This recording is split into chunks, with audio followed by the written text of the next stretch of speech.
Seems like it's been forever since we've seen an NBA game. I'm Sierra Goodwill here with Mike Petraglia. Trags, I miss seeing you at TD Garden a couple times a week. 25 days to be exact, Sierra. Yes, I miss seeing you as well. I miss seeing the whole CLNS Media gang. Obviously, this is unprecedented, and we're trying to find different ways to talk Celtics basketball. And I got to give credit to our bosses up above. The Sim Celtics is a great idea, but in all full disclosure here, it doesn't really fully take the place of the real thing on the court, and that's what we all miss. Absolutely. And I think the players are feeling the exact same way. And that's what we're going to talk about here.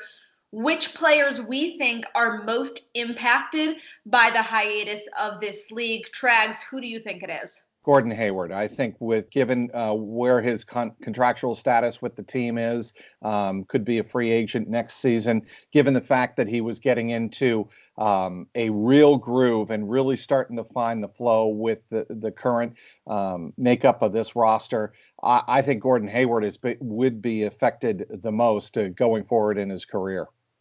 I think it's a pretty even shot between Kemba Walker and Jayson Tatum. For Kemba, it's strictly a knee and injury issue. He's not able to rehab the same way because he now doesn't have access to all the medical trainers and professionals. Sure, he can talk to them and they can tell him what he needs to do to rehab that knee, but it's not the same as getting in the gym, seeing how it responds to different sorts of workouts and that sort of situation. So from a health standpoint, I think Kemba is the most affected.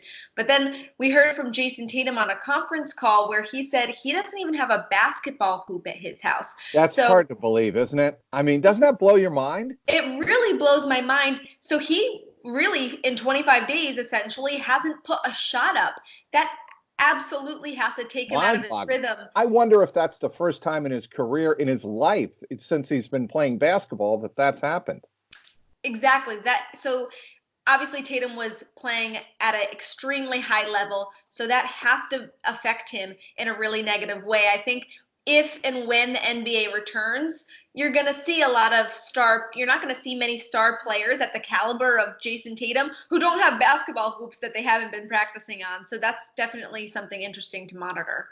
Well, the other thing I would say, your two choices between Tatum and Kemba Walker certainly are good choices in terms of the here and now players that have been affected. But when you take a look at those two players, they're here in Boston for the long term. Yeah. They are definitely here beyond next season, beyond the season after that. They're going to be institutions of the new Celtics look. Gordon Hayward, to me, you really don't know what his future is going to be. And I think, he was on the verge of becoming a go-to star for this team heading into the playoffs and really a go-to point producer. That is something we've all expected from Gordon Hayward from the moment that Danny Ainge acquired him a couple of seasons ago. And he was finally starting to come into his own. And now COVID-19 happened, and, the future for him, the charted waters, has changed really forever. Absolutely. Well, for all the rest of our Celtics content, head over to our website at clnsmedia.com and be sure to subscribe to our YouTube channel at CLNS Media.